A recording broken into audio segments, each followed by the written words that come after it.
vaccinated. In other words, the immune system performance of the vaccinated is 50% worse than the natural immune system performance of the unvaccinated. Therefore, the COVID-19 vaccines have been proven to damage the immune system. And that's per a report from the UK Health Security Agency from their vaccine surveillance report. Using Pfizer's vaccine effectiveness formula, found real-world effectiveness of the jab is minus 183% on average. So with that, I'd like to go ahead and yield back to you, sir.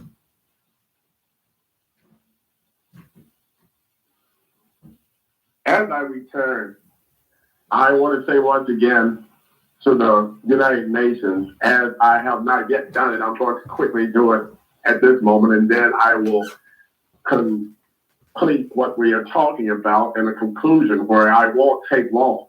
But I want to say again, we are the World Global Network, Reset, Restoration Network. Yes, we are a family, and we come in a family of 198 sovereign nations. These sovereign nations makes up of nothing more than 7 billion sovereign principles.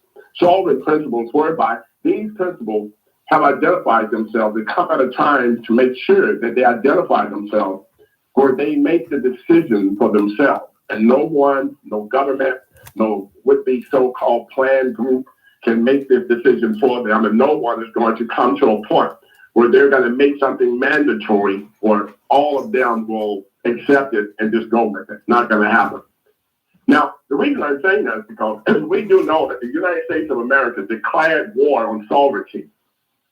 And that war that they declared on sovereignty, they didn't even recognize that their nation, the United States of America, is only sovereign and has an only sovereignty because of the 5 nations that were there prior to some so-called would-be United States of America being established. They had 5 nations unincorporated, which were sovereign nations. They had their own sovereignty, and the people had their sovereignty. And in the year of 2010, when Barack Obama was the leader of the would-be so-called world of superpowerness based upon its so-called ability to be the United States of America, he declared war on sovereignty. And he started talking about sovereign groups. He started talking about sovereign citizens and sovereign process. And right now, America still has declared a war on sovereignty to the point that if one speaks of sovereignty in America, he can be institutionalized based upon being incarcerated. And this had everything to do with the administration that was in the White House during the would-be so-called years of the Obama administration, where it had he himself and Joe Biden being first and second in command. And I'm saying this right now because what has happened in the United States of America in the past would-be 2 years, you have to understand that during the years of what was known as the administration for the Trump administration came along and they refused to mandatory something that was known as the vaccine. He would not allow them to mandatorize it. In other words, he wouldn't let them make it mandatory that the government or its people had to be vaccinated against this COVID virus. And because of that, we do believe that that's exactly why the would-be so-called elections went and took the course that it did. Where the people were not truly getting rid of a would-be leader, but they were getting rid of a process in which the leader had placed before them. The people believe by listening to the outside world, such as those as the would-be Obama administration, the Joe Biden administration, that they just needed this would-be mandatory world of vaccination, whereby they were going to save a lot of lives. Save lives. And they didn't see that protection being set forth in the Trump administration. So everybody decided they wanted the safety net of being able to receive these vaccines free, where they would have their lives saved and not everybody would die off on what was known as the COVID virus. So everybody began to look to a savior for this. And it just so happened that Joe Biden was speaking in the manner that he was going to come in and save them. Perhaps Elizabeth Warren, I think, was one of the runner-ups for the election to become president. Another was Bernie Sanders. He was another one of the would-be so-called close runner-up, third in command that could have possibly taken over the would-be so-called administration. But none of them was speaking like Joe Biden about the protection of and being able to save the people from the COVID virus. So whereby you have Joe Biden in the White House now, and the COVID virus is still running, as they would say, as it was during the time of the Trump administration. Nothing has changed. The vaccine has come and it has been mandatory for the government, and for the government would be so-called operatives, those that are in, we would say, even placed in a position where they're working for the government, they have to be vaccinated. And if you're in the medical field, you have to be vaccinated. If you're in the military service, which is part of your government, you have to be vaccinated. It became mandatory. And so now they find that many of them that have been mandatorily vaccinated are suffering now from these ailments, in which those ailments lead to death. Stay with me. I'm not trying to put anybody in fear.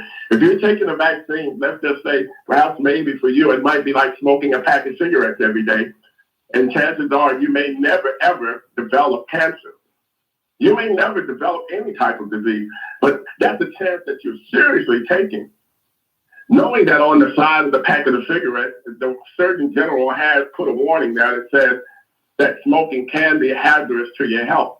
So it's kind of like the Surgeon General has put it to a position where now for you to smoke that packet of cigarettes, you will have to be the one held accountable for your would-be so-called hazardous health, because they at least warned you. They would be. And this is what has happened with what is known as the COVID would-be so-called vaccine. They have placed a warning on it. There is a warning on it. It tells you that. It tells you all the effects that you can suffer from when taking the vaccine or after being administered the vaccine. It tells you all the risks that you're taking. It's like your would-be so-called medication. The medication tells you that it's for heart disease. You're taking a medication for heart disease, but then it tells you it can cause complications, the bowel movement. It tells you that it can cause complications of being able to see clearly sometimes. It's blurred vision. It tells you that you may even find yourself shortness of breath and dizziness from taking the same would-be so-called medication that's supposedly for the heart condition that you have. It tells you all the risks. And it's telling you, you take the chance. You can have all of these symptoms, or you can just have your heart where it will still at least beat in your chest properly. You get the beating, but the effect of your would-be so-called dizziness and all of the shortness in breath, that comes from something else. Stay with me. I'm not laughing. I need you to understand with an open mind how to process what you're being told and what will happen. That's all I'm doing.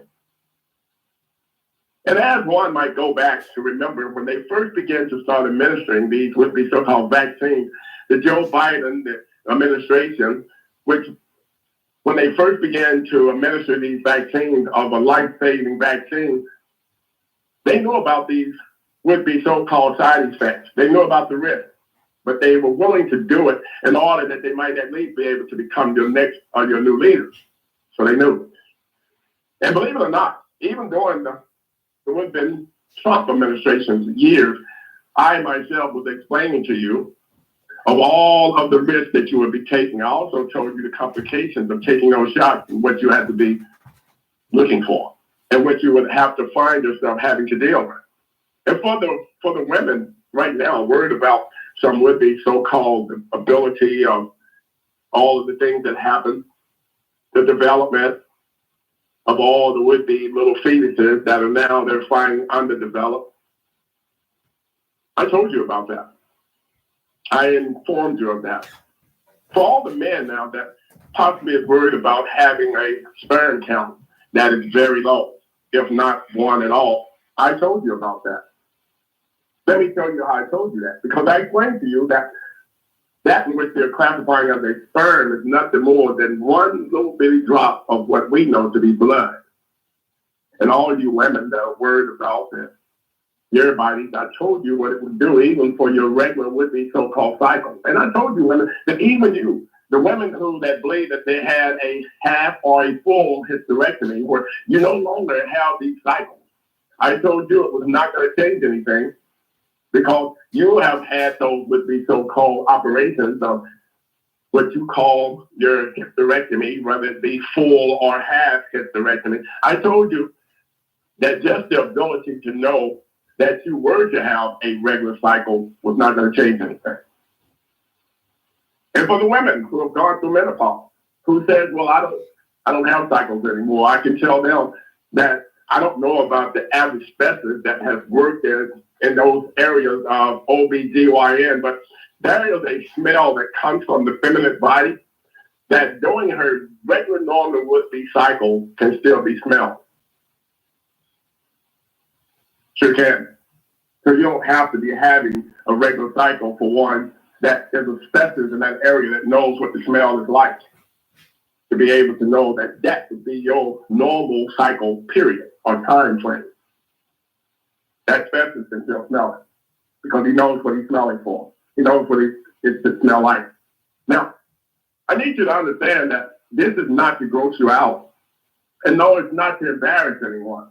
But you need to understand that these vaccines that they're giving is to do one thing, and it is to come up with a process to deal with what is known as your DNA and your RNA, which is nothing more than blood. And as it has been written, that life is in the blood. Life is in the blood. For those of you who have read the Holy Book, it's in there. It tells you that life is in the blood.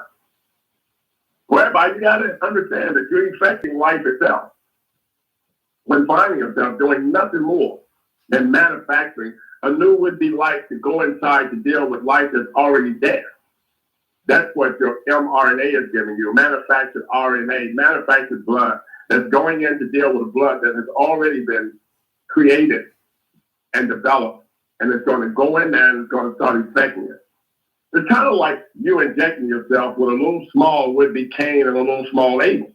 Or better yet, a little small would-be Esau and a little small Jacob. Where now you have two different blood types on the inside of you and they're wrestling with one another. I don't want to hold you long, you ain't Nathan. But to even take you a little bit further from the medical would-be standpoint, but to give you an ideal standpoint from a creation standpoint, that this is why the lady is normally told, do not lay down, do not sleep with a bunch of men during your would-be so-called life of a feminine would-be world, whereby intimacy becomes a part of you. Because the lady has to realize that once she lies down with one man and he injects her with what is known as a life injection, that means that he will spermalize her body with his sperm. That life does not die. It stays in her. And as she begins to develop more and more partnership or relationship, she will begin to start like becoming nothing more than a collectible for her. She starts collecting items.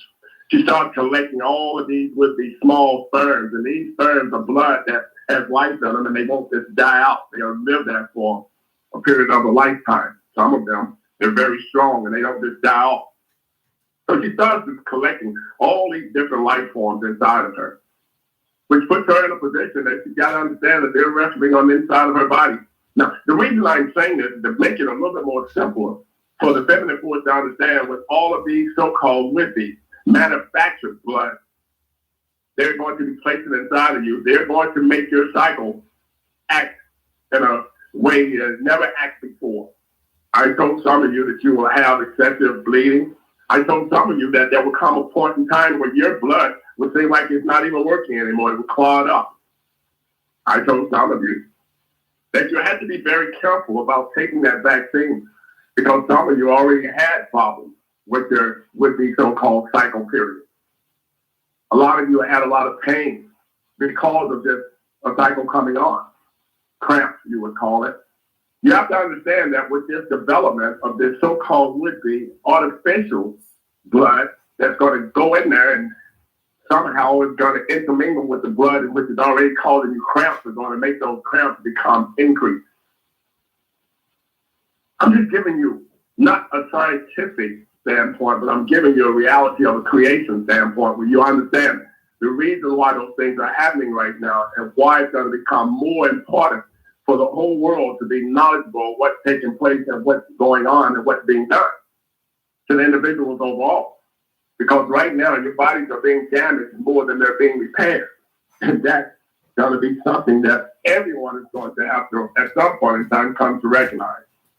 Yes, their body's being damaged right now more than it's being put together, being damaged. They're not repairing it, they're damaging it more.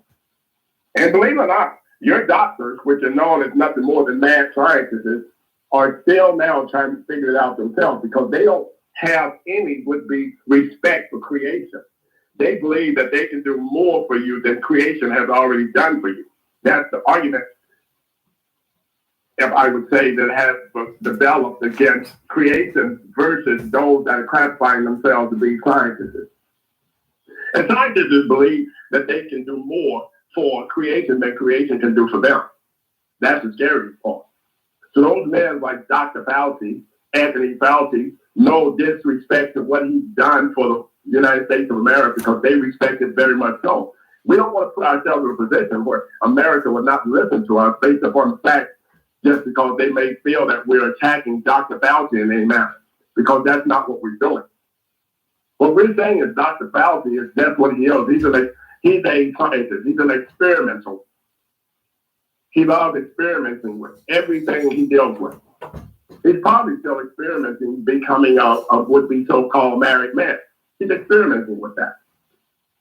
One day he's testing it to see how far can he push himself as being a so-called would-be spouse in a relationship to the point that he forgets that he is a spouse in a relationship or he is married. That's just the way scientists deal with life. Or should we say something that he believes to be life because he doesn't have a true understanding of what life is, neither does he want to. Because he believes that life is something that it just comes with a chance. And that chance is that it's not supposed to be, and you have to create whatever yourself that it's going to be. He doesn't believe that man has been placed here on a destiny of what a God would have placed him to be, of man. He believes that man can come here and be whatever he wants to be, a lady. He can be a transgender. He can be a lesbian, even though it's a man. He can be a would-be so-called homosexual and just be whatever he wants to be at any given time. That's the way the scientists think. And they don't understand creation, neither do they want to respect creation. So you women that I've told before about your blood dealing with what is known as COVID, you're going to have a serious problem here very soon for those of you who have taken that vaccine. And I know some of you had to take it based upon your employment. A lot of you were in the medical field. A lot of you work for the government. A lot of you, just out of fear of working around those people in that would-be profession, you took the shot as well. You took the vaccine. And I can say to you, only Yah Allah can protect you from the effects or the after effects of the shot. I know I don't want to get into the Baptist preacher or the would-be so-called the Vatican archbishops and the bishops and the cardinals and the popes. I don't want to get you into a point or position where you believe you have to believe in these men to be able in order to survive these vaccines. I don't want to do that to you. But I need you to understand that, yes, there is the true God of the planet. And providing that you believe in him, that you get in total and understanding to listen to his real, I would say his real servant, his real messenger.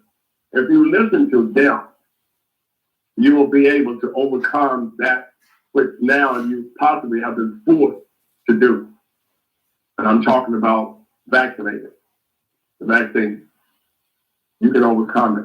But you got to know that God, Yah Allah, is real. And he has you. You're protected. I'm giving it to you now. I'm letting you know that he has you in order that you were those that were forced to have to be vaccinated. My Father got you. The United Nations, as I have given my word to you once again, I cannot hold you much longer. I will not hold you much longer. But there's so much that we still have to make sure that we inform each other of and that we process it in a manner where we will be able to come back later and bring you much more of it. But for now, I looked outside my window this day. Man must work while it's still day, for night coming, no man can work. My work must go on. It has to.